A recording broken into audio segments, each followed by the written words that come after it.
Hey Scorpio, how's it going? Let me know if you have a septum piercing, or know anyone significant in your life who has one. Because before I turned on the camera, I was meditating, tuning into your radio station, and I had an image of a skull on the ground, very scorpionic, and a green snake came out of its nose, and then turned back in, and went back into the nose, and the body of the snake turned into a gold ring that was like a septum piercing in the skull. And then the skull regained life and flesh, and it grew and transformed into a pretty young woman with dark hair. And that was the vision I got. And when I think of like gold jewelry and a dark-haired woman, I always think of Philip K. Dick, the science fiction author. I'm not sure if you know him, but many movies have been made based off of his books. For example, like Minority Report, and many others. I think there's probably a dozen or more films based on his books, and he's an extremely famous American science fiction writer. And he was very spiritually inclined, very mystical, and he was actually the first person to suggest that we might be living in a computer simulation back in the 70s at this philosophical conference, which is very interesting. But in 1974, he basically went into a difficult spiritual awakening, an initiation, and his mystical experiences that came from this initiation were triggered by a dark-haired woman who came to his house. I think she was like a courier or something. I can't remember, delivering a package or something like that. And she had a golden fish necklace, and it was. He asked like what it was. He was really taken by this fish necklace because he understood it in a certain way. And she also understood it in the same way he did, which was it was an ancient Christian, the first Christians used fish symbolism, fish jewelry, fish signs, fish tattoos to be able to identify each other, because this new religion was, of course, illegal in the Roman Empire. And so the earliest Christians, who are generally associated with the more mystical Gnostic type of Christianity, identified each other in this secret way with the secret symbol, and she said that to him. And then that afternoon, and for months going forward, for years going forward, he had really intense spiritual and paranormal experiences. And so, this might just be my interpretation, because dark-haired girl plus gold jewelry plus a skull being brought back to life, like vitality being brought into a dead situation, this all to me makes me think of spiritual awakening. So maybe there's something like that going on, where you are having an initiatory experience of some kind, where there's some uplifting, energetic forces kind of almost spontaneously coming up into your life. And if it feels spontaneous, it really isn't. It's you're simply fertile ground for a spiritual awakening at this time. Perhaps you've been practicing a spiritual discipline, or thinking spiritual thoughts, spiritualizing your intellect, or just inclining yourself toward the spiritual path. And it's having its results now, perhaps. But when I pulled your I Ching hexagram, this is another reason I think of the early Christians, is we have hexagram 36, or Ming Yu, brilliance injured, and no changing lines. And here we have an image of earth over fire. And the first thing that comes to mind with earth over fire is the setting sun, or the earth covering the sun, nighttime, a time of darkness. So perhaps there's a sort of darkness that you're experiencing in your life, and it might have to do with your spiritual awakening. A lot of the time when we have a spiritual awakening, life can seem more difficult because things lose their meaning, people stop understanding us, we can't really articulate our thoughts to people because they misunderstand, and maybe our job feels like super boring now, and there's this pain that comes along with awakening experiences, this darkness that comes along. We can feel isolated, and sometimes we have to like hide our inner light from everybody else because they don't understand it, and we receive, at worst, persecution, and at best, sneers and jeers and ridicule, right? Except for the people who do understand, and of course they'll be very, very supportive, and hopefully you know some people like that. But in general, like the masses of humanity these days don't really take too kindly to people who are spiritually awakening, especially when it's more abrupt and people see a sudden change in you. For some reason in the world of psychology, sudden changes in personality are considered mental disorders.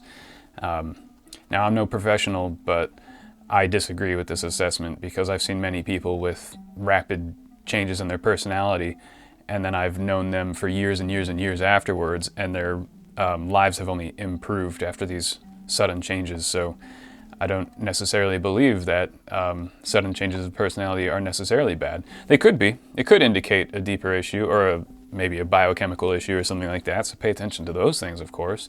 But if it's not, then it's simply a misunderstanding on everybody else's part that sometimes radical changes occur. Like imagine a caterpillar that becomes a butterfly.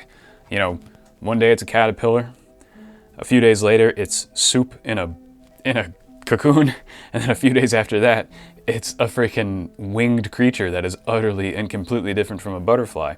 And that's an extraordinarily rapid transformation that this thing undergoes, and it's crazy. It's completely radical. It's completely fundamental.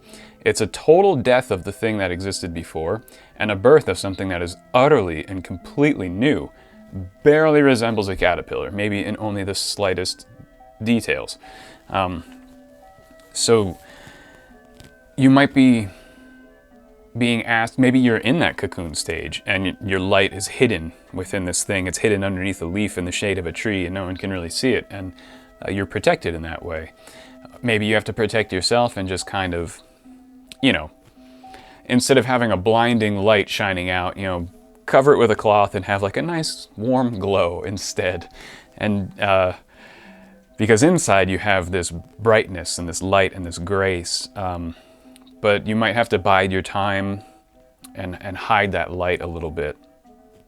Also, here, the symbol that the ancient Chinese used for this was a man with a bow, kind of shooting at the sun and the moon.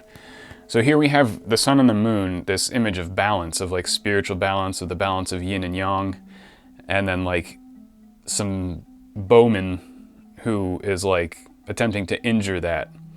So there might be a problem with some Sagittarius energy. Occasionally when there's a problem with Sagittarius energy, it's this idea of biting off more than we can chew. Like, the bowman shoots for the moon, right? Hoping he'll at least make it over the treetops. And that's generally a good principle in life. Like, shoot for the moon because you'll at least make it over the treetops. But sometimes we are shooting too high for something. Our ambitions kind of outreach our grasp? What's the phrase? When our ambitions are too far away for us to have like a good, tight, firm grip on the goal. And maybe if we do actually achieve that ambition and that goal, we realize like, oh, this was more than I could handle at this moment. So perhaps take on something a little bit more manageable. Or another interpretation is that Sagittarius is the philosopher shooting for spiritual heights. That Socratesian kind of energy. And you might be seeking transcendental experience, high spiritual wisdom, spiritual ascension or attainment in that regard. And you might be encouraged to do it kind of secretly. Don't really share what you're going through with people. Except, of course, if you feel intuitively guided to share it with someone, with special people or something like that, or people you can trust, of course, that's generally not a problem. But in general, maybe hide these spiritual practices that you're using, because there might be a lot of misunderstanding around the way you view reality, the way you view spirituality, maybe the way you view science, the way you view religion. There might be a lot of resistance in your surroundings about it, and so maybe just covering it up a bit. But there's another interpretation of this, is that it's your light is just too bright for the people around you, and you just gotta like cover it up a little bit and turn it into like a soft glow instead of a blinding light. You might be dropping too many truth bombs on people at this time, and it might be uncalled for, or just not helpful perhaps. And also, whatever darkness this is, whatever resistance this is, it's temporary, because it's the elemental sign that we have, earth above fire, is like, it's just a day-night cycle. So it might be nighttime now, but daytime is sure to come. It always does. So the darkness will pass like a cloud in front of the sun, like the sun rising again after nighttime. It's a temporary issue that you're in right now. It's not gonna last long. It's also energy of like new moon energy, like the beginning of a new cycle. It's that sort of darkness when one cycle ends and another is about to begin. Maybe there's some uncertainty, or maybe there's like loose ends that need to be tied up and a new chapter that needs to open. And you're in that liminal space between, turning the page that's ending one chapter and opening the page that's starting a new chapter. You're like halfway through turning that page. You're in this liminal space where there is no page. It's just a straight, one-dimensional line, right? and you're in between. You're in an in-between transitory state right now. And that's fine. Being in a liminal state is very important a lot of the times, because liminal states are when we can have very transformative spiritual experiences, as long as we're aware that we're in a liminal state and we're responsible about it. Like, it's being between two solid grounded states. So you have the solid grounded state before, transforming into the solid grounded state that you'll have in the future, and that middle, that transformation, is a liminal state. And in this state, we become ungrounded, which generally might not be that great, but is sometimes necessary, because in an ungrounded liminal state, we can reprogram our consciousness. We can put new programs in it, delete old programs, and things like this. So these liminal phases in our lives are very, very important when we're aware of it, and we delete the right programs and add the right programs, the ones that are good to add and the ones that are good to delete. We have to be very aware and conscious that we're in a liminal phase, and that we don't add bad programming and delete good programming. We want to be in control of this liminal state. And there could be many liminal states that we experience. Maybe you're just moving from one location to another, your house, or wherever you live. Maybe you're going through a change in age, from like childhood to adulthood, from adulthood to middle age, from middle age to the older age, or maybe perhaps from old age to death. If that's the case, God bless you. Good luck on your new journey. And these liminal phases give us that chance to experience more mystical phenomena. There's a lot of research that's been done for more than 100 years about people in liminal phases, whether they're teenagers about to go to college, or they're people moving, especially if you're moving to a different country, that paranormal phenomena actually occurs around people in liminal phases far more often than people who are in a stable state of their life. For example, nomadic clans who travel around a lot see much more UFO activity. They have much more poltergeist activity. They have much more visionary and shamanic experiences. People who are going through rites of passage, changes in age, changes in career, changes in relationships, these people tend to have paranormal experiences. And when you're comfortable and set in a lifestyle and nothing's really changing, then paranormal experiences and mystical phenomena are less likely to occur. Even things like changing our beliefs, that's a liminal stage, when we're in the process of changing how we view the world and how we view ourselves. There's a greater chance for having altered states of awareness, or seeing things or experiencing non-normal phenomena. And that this can be very, very interesting and very, very helpful for us. It can really expand our awareness of reality, and we can integrate these new realities into our paradigm, and we can grow and we can experience more and we can gain in wisdom in this way. Now, these liminal states can be abused by, let's just say, bad people who can, let's say, delete the good codes and install bad codes, right? When someone's in a liminal state. And we have these nefarious types of organizations and projects that do this sort of brainwashing by inducing liminal states within people and kind of molding their psyches like Play-Doh. You know, there's a whole history of these sorts of clandestine activities that you can look into. So you got to be really careful with what type of ideas you're reprogramming yourself with. But, you know, just a little self-awareness, that's all you need. It's not that scary. So when something like this is occurring, take full advantage of it. So I think there's this great opportunity for you to really transform yourself. And as a Scorpio, you know, death and transformation is a huge part of your energy. And I just think you've got one of these golden opportunities. You just might kind of have to do it somewhat alone. Maybe not completely alone, but not everyone needs to know you're doing it, you know? So let's develop this reading a little bit further for you. I'm going to spin a coin. It's going to point to one of these symbols here, one of these aspects of life, whichever one the Oracle wants us to focus on, and I'll pull some cards for you about it. So, what does Scorpio need to know, Oracle?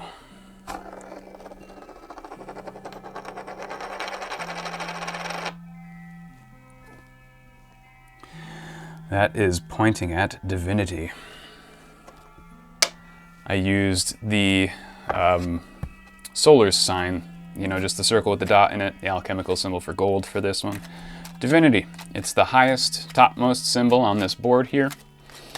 And you're being asked to look at divinity. This popped right out. We got the Lovers. Ooh, buddy. This is a cool card. I like this deck. I can't remember what it's called. The Heaven and Earth Tarot.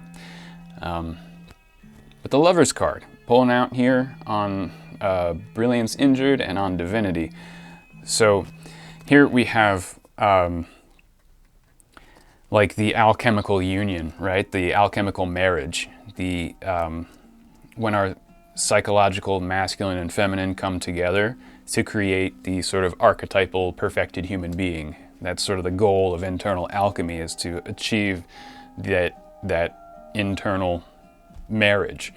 Perhaps you want to read is it called The Alchemical Marriage by Andre, oh my God, Johann Andre, is that his name? Oh boy.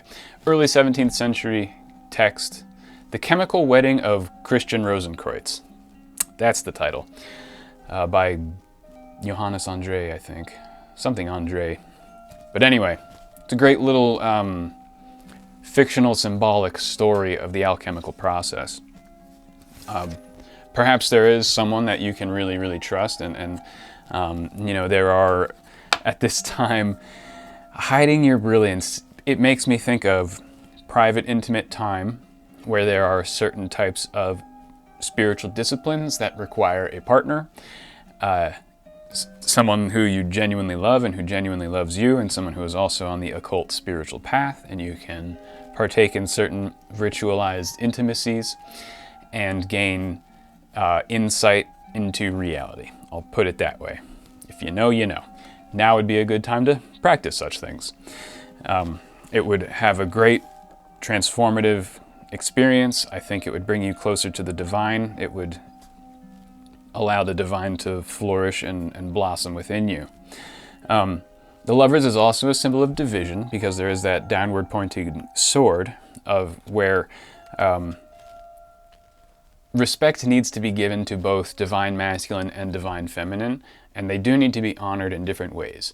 And they need to be recognized for their gifts and for their unique characteristics before they're brought together. They need to be fully developed kind of on their own before being unified. So that might be something about this new cycle or this hiding your inner nature because you are working with this divine feminine and divine masculine in different ways and different modalities to fully honor both of them before preparing yourself for this next step, which would be the alchemical marriage and bringing them together. I'm going to pull another card for you. The Lovers, Divinity, Brilliance Injured. What does Scorpio need to know? What does Scorpio need to know? Stillness. Silentium. Silentium in Latin. Here we have an image of some water, just a big old body of water. And the card of, this Latin translation, stillness and silence, it's kind of a double entendre, the word silentium. But it has a crocodile. I can't tell if that's a croc or an alligator. But an alligator can be mistaken for a log. It's part of its tactic to gain its sustenance, right?